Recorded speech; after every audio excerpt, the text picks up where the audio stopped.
प्यारे बच्चों, good morning. Previous video में हमने सीखा था कि रिलेशन क्या है। आज हम समझेंगे कि रिलेशन के डोमेन और रेंज से हमारा क्या मतलब होता है। देखो, पिछले वीडियो में हमने बताया था कि अगर ए और बी दो सेट हैं तो ए क्रॉस बी का कोई भी सबसेट बना दो, वो ए से लेकर बी में एक रिलेशन है। कोई जरूरी नहीं कि ये दोनों के दोनों सेट डिफरेंट हो। अगर आर ए क्रॉस ए का सबसेट है तो हम कहते हैं कि आर सेट ए में एक रिलेशन है। तो सबसे पहले लिखेंगे definition, relation in a set.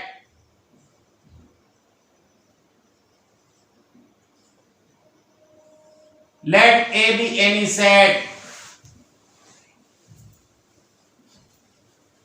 any subset of A cross A is called a relation in A। चाहे रिलेशन इन ए बोलो चाहे रिलेशन ऑन ए बोलो, एक ही चीज है। जैसे सपोज करो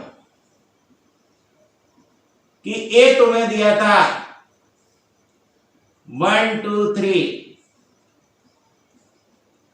तो हम एक का से ऐसा बना सकते हैं। देखना, 1 की 1 के साथ पेयर, 1 की 2 के साथ पेयर, 1 की 3 के साथ पेयर, 2 की 1 के साथ पेयर, 2 की 2 के साथ पेयर, 2 की 3 के साथ पेयर, 3 की 1 के साथ पेयर, 3 की 2 के साथ पेयर, 3 की 3 के साथ पेयर। बोलो, बना सकते हैं कि नहीं? मान लो कि आर हमारे पास यूं लिखा होता 1, 1, 3, 1, 3, 2। बोला आर ए क्रॉस ए का सबसेट है कि नहीं? तो आर सेट ए में एक रिलेशन है, तो लिख दें since R subset A cross A, therefore R is a relation in the set A। तो एक सेट में कोई जरूरी नहीं रिलेशन डिफाइन करने के लिए हमारे पास दोनों सेट डिफरेंट हो। एक सेट में भी रिलेशन डिफाइन किया जा सकता है।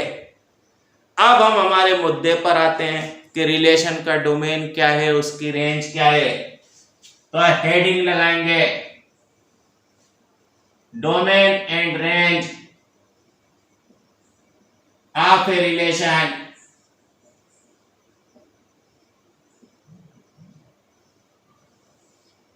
Let R be a relation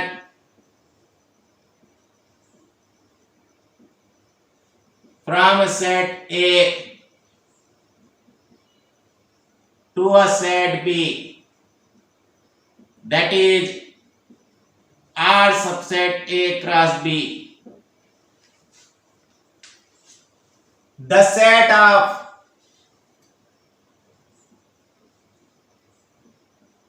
all A belongs to A such that A comma B belongs to R for some B belongs to B is called the domain of R।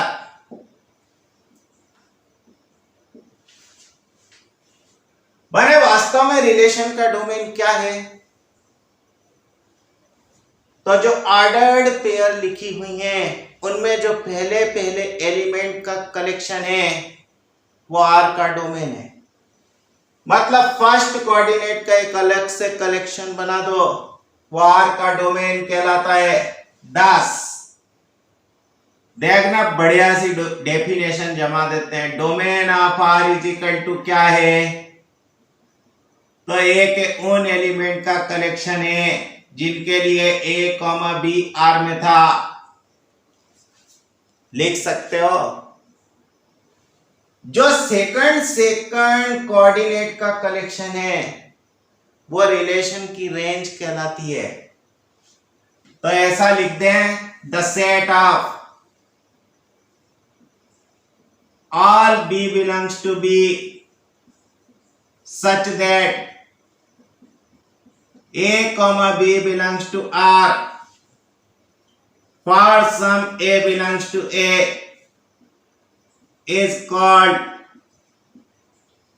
the range of r. Thus range of R कहने का मतलब क्या कि B के उन element का collection बना दो जिनके लिए ए कॉमा बी आर में है, जहां ए का एलिमेंट है। माने अगर एक रिलेशन को लिखा जाए, फर्स्ट कोऑर्डिनेट का सेट बना दिया जाए, वो रिलेशन का डोमेन है। सेकंड कोऑर्डिनेट का सेट बना दो, वो रिलेशन की रेंज है।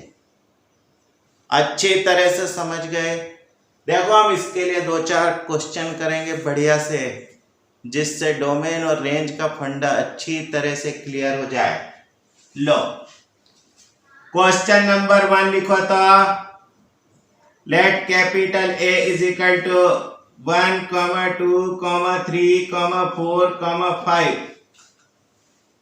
डिफाइन ए रिलेशन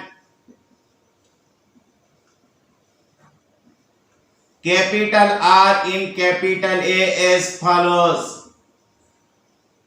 कैसे बनाया हमने रिलेशन कि x, y belongs to r implies x plus y is equal to 5।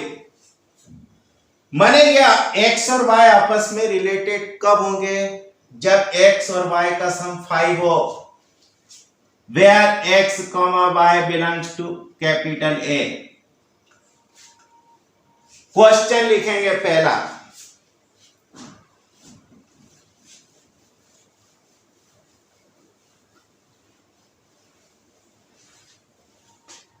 Right capital are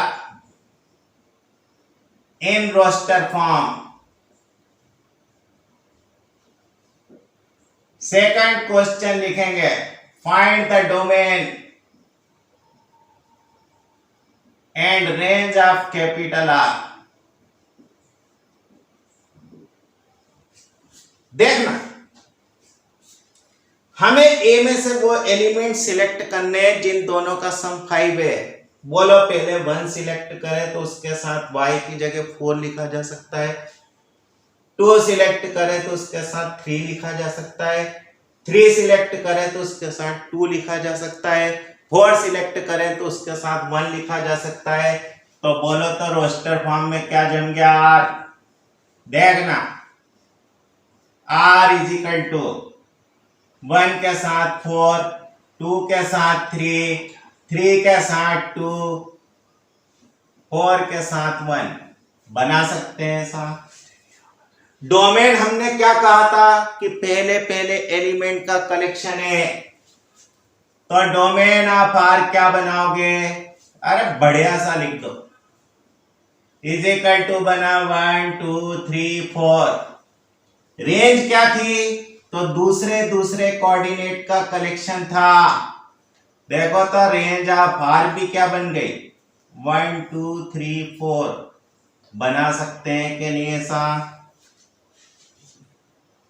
अब देखो एक ही क्वेश्चन में हम सेट बदल कर देखेंगे कि डोमेन और रेंज पर क्या फर्क पड़ता है। तो क्वेश्चन नंबर 2 लिखेंगे, let capital N be the set of all natural numbers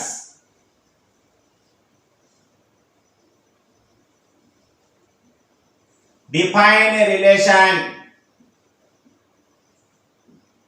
capital R on capital N as follows। देखना जा, capital R is equal to x, y such that x square plus y square is equal to 25, where x, y belongs to N। मानो ये natural number का collection है, ये x और y आपस में तब रिलेटेड है जब इनके स्क्वायर का सम 25 है। Find domain and range of capital are. जरा हम कैपिटल आर को रोस्टर फॉर्म में लिखने की कोशिश करें। देखो एक्स और वाई नेचुरल नंबर थे, सबसे स्मॉलेस्ट नेचुरल नंबर अगर हम 1 रखते हैं तो y की जगह कभी ऐसा नेचुरल नंबर नहीं लिखा जा सकता कि इन दोनों के स्क्वायर का सम 25 हो। सोचा अगर x की जगह 2 रखें तो यहां 4 बना, यहां हमें 21 बनाना होगा। ऐसा कोई नेचुरल नंबर नहीं है जिसके स्क्वायर का सम जिसका स्क्वायर 21 होता हो। चलो 3 रखें तो यहाँ 9 रखा, यहाँ 4 रख सकते हैं कि 9 + 16 = 25। तो हमें पहली पेयर मिल गई 3 4, दूसरी पेयर हम 4 3 लिख सकते हैं। इसके अलावा हमारे पास कोई ऑप्शन नहीं है। तो बोलो आर को रोस्टर फॉर्म में ऐसा जमा सकते हैं 3 4, 4 3। बोला जरा डोमेन ऑफ आर कितना हो गया? तो पहले एलिमेंट का कलेक्शन था 3, 4। रेंज ऑफ आर कितनी हो गई? तो सेकंड कोऑर्डिनेट का कलेक्शन था 4, 3। बना सकते हो ऐसा। 4, 3 को भी 3, 4 लिख सकते हो। देखो ये दोनों क्वेश्चन में सौभाग्य से डोमेन और रेंज बराबर हैं। ऐसा कोई जरूरी नहीं कि डोमेन और रेंज हमेशा बराबर होते ही हों। देखेंगे हम ऐसे भी क्वेश्चन। अब इसी क्वेश्चन में हम थोड़ी सी हेरा फेरी करते हैं। चलो फिर से ही लिख देते हैं पूरा question.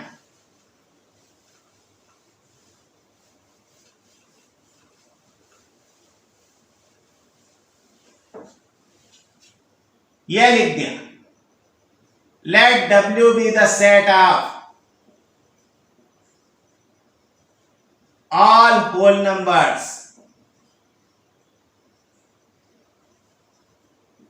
define a relation capital R in W as follows। ये का ये रिलेशन लिखो, R = x, y such that x² + y² = 25 where x, y belongs to W। Find domain and range of capital R। हमारे पास W whole number का collection है, मतलब W में natural number के साथ 0 भी इंक्लूड है। जरा हम W लिख के देखें तो ऐसा लिख सकते हैं 0 1 2 3 इस तरह से। बोला x की जगह अगर हम 0 लिखें तो y की जगह 5 लिख सकते हैं।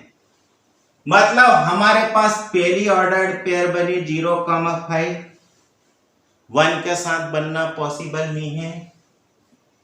2 के साथ 3 बनी, 3 के साथ 2 बनी, 5 के साथ 0 बनी। माने अब की बार आर रोस्टर फॉर्म में क्या लिखा गया? तो इस तरह से लिखा गया। पहले कोऑर्डिनेट का कलेक्शन डोमेन था, तो यहां डोमेन ऑफ आर बना। देखना क्वेश्चन एक ही चल रहा है, सेट बदलते जा रहे हैं। ये कि यही रेंज ऑफ आर भी है, बोल सकते हो। अब इस क्वेश्चन को थोड़ा सा और कॉम्प्लिकेटेड बनाते हैं। देखना question number 4, let capital R be the set of all real numbers। Define a relation capital S on capital R as follows। Capital S is equal to x comma y such that x square plus y square is equal to 25 where x comma y belongs to R. Find domain and range of capital R a capital S. यहाँ relation हमने S से लिखा क्योंकि real number के collection को R से लिखा जाता है। अब हम ऐसा नहीं कर सकते। हम अगर x की जगह 1 रखें तो रूट 24 ऐसा रियल नंबर है जिसका स्क्वायर 24 बनेगा, तो 1 के साथ रूट 24 रिलेटेड किया जा सकता है। चलो 2 रख दें तो 2 का स्क्वायर 4, तो यहाँ रूट 21 लिखा जा सकता है। ऐसे इनफाइनाइट पेयर्स हैं। क्या सोच सकते हो कि हम आर को रोस्टर फॉर्म में लिख दें? Impossible work. फिर भी हम चाहते हैं कि हम आर का डोमेन और रेंज निकालें, तो इसके लिए हमें नंबर सिस्टम का अच्छी तरह से ज्ञान होना चाहिए। मान लेते हैं हम कि x, y वाली ऑर्डर्ड पेयर S में है। सोचो जरा, देखे तो ये मान लिया हमने ordered pair, suppose x, y belongs to S। अगर x, y वाली ऑर्डर्ड पेयर S में है तो x square plus Y square is equal to 25 होगा। S की डेफिनेशन कहती है, देन हम ऐसा लिख सकते हैं, देखना तो x square plus Y square is equal to 25। चलो यहां से x स्क्वायर को y स्क्वायर की टर्म में लिखें, या y स्क्वायर को x स्क्वायर की टर्म में लिख देते हैं। y square is equal to 25 minus x square लिख सकते हैं ऐसा। y एक रियल नंबर है, क्या उसका स्क्वायर कभी निगेटिव हो सकता है क्या? तो हम ऐसा नहीं लिख सकते, since y square greater than equal to 0, therefore 25 minus x square greater than equal to 0। अगर इनइक्वलिटी सॉल्व करना हो तो फर्स्ट रूल, हाईएस्ट पावर के कोफिशिएंट को 1 बनाइए, माइनस से मल्टीप्लाई करोगे तो इनइक्वलिटी का साइन चेंज हो जाएगा। तो यहां से लिख सकते हैं X square minus 25 less than equal to 0। Factor बनाते हैं जरा, क्या क्या बने, x plus 5 into X minus 5 less than equal to 0। देखो ये 5 और माइनस 5 पर 0 होगा, तो हमारे पास क्रिटिकल पॉइंट्स बने। कौन कौन से बने? एक तो 5 और एक -5। जरा इन्हें नंबर लाइन पर बना दो तो ये लो, ये प्लस इंफिनिटी, ये माइनस इंफिनिटी, ये -5, ये +5। देखो यहाँ पॉजिटिव, यहाँ निगेटिव, यहाँ पॉजिटिव। हमें expression less than equal to 0 चाहिए था, वो इतने रीजन में पड़ा, तो लिख सकते हैं कि x बिलोंग्स टू क्या हुआ, -5, 5। देखना हमने कहा था कि पहले पहले कोऑर्डिनेट का कलेक्शन डोमेन है। बताओ इस रिलेशन का डोमेन हम लिख सकते हैं कि नहीं? -5, 5। अरे पहला कोऑर्डिनेट तो x था, x क्लोज्ड इंटरवल में गया। देखना यहाँ हमारे पास पॉसिबल नहीं था कि हम s को रोस्टर फॉर्म में लिखते, क्योंकि यहाँ ऐसी इनफाइनाइट ऑर्डर्ड पेयर थी जो इस रिलेशन को सेटिस्फाई करती थी। अच्छी तरह से समझ रहे हो कि नहीं? तो जो रोस्टर फॉर्म में आसानी से लिखा जा सके उसे ही लिखना। ऐसा कोई जरूरी नहीं कि हर रिलेशन रोस्टर फॉर्म में लिखा ही जाता हो। तो बोलो यहां से लिख सकते हैं कि domain of S is equal to -5, 5।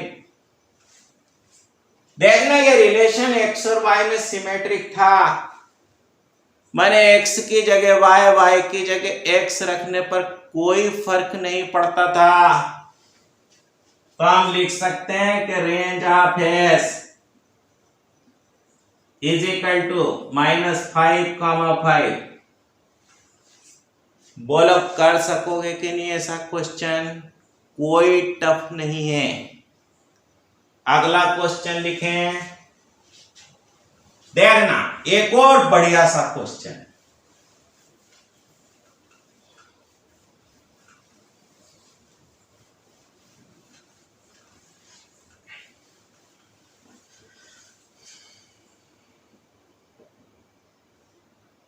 Let capital S is equal to x comma y such that y is equal to mod of x, where x comma y belongs to R, be a relation in the set of real numbers